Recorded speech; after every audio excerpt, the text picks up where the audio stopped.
బుల్లితెర ప్రేక్షకులను అలరిస్తున్న బిత్తిరి సత్తి అంటే తెలియని వారుండరని చెప్పడంలో ఎటువంటి అతిశయోక్తి లేదు. అనతి కాలంలోనే యాంకర్ గా విశేషమైన పాపులారిటీ దక్కించుకున్న బిత్తిరి సత్తి కట్ చేస్తే ఈ మధ్య సినిమాల్లోనూ కనిపిస్తూ అలరిస్తున్నాడు. తాజాగా విడుదలైన విన్నర్ లో బిత్తిరి సత్తిది చిన్న పాత్రే అయినా ఉన్నంతలో తనదైన శైలిలో ప్రేక్షకులను కడుపుబ్బా నవ్వించాడు. త్వరలో గోపీచంద్ హీరోగా సంపత్ నంది దర్శకత్వంలో తెరకెక్కుతున్న స్టైలిష్ యాక్షన్ ఎంటర్టైనర్ గౌతమ్ నందలో ఫుల్ లెంత్ కామెడీ రోల్లో కనిపించనున్నాడు.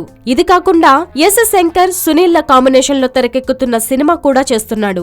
ఆ తర్వాత జయంత్ సి పనార్జీ దర్శకత్వంలో ఏపీ మంత్రి గంటా శ్రీనివాస్ తనయుడు గంటా రవితేజ కథానాయకుడుగా పరిచయం అవుతూ తెరకెక్కుతున్న చిత్రంలో సత్తి కనిపించబోతున్నాడు. ప్రస్తుతం రానా తేజ కాంబినేషన్ లో రూపొందుతున్న చిత్రంలోనూ బిత్తిరి సత్తి కీలక పాత్ర పోషిస్తున్నాడు. ఇవి కాకుండా ఇంకొన్ని చిత్రాల్లోనూ నటించేందుకు సన్నద్ధమవుతున్నాడు. చూస్తుంటే తెలుగు చిత్రసీమకు బిత్తిరి సత్తి రూపంలో మరో బ్రహ్మాండమైన కమీడియన్ దొరికినట్లే అనిపిస్తోంది. ఇప్పటికే బుల్లితెరపై ఓ రేంజ్ లో క్లిక్ అయిన బిత్తిరి సత్తి వెండితెర కమేడియన్లకు పోటీ ఇచ్చే రోజులు ఏమంత దూరంగా లేనట్లే కనిపిస్తోంది.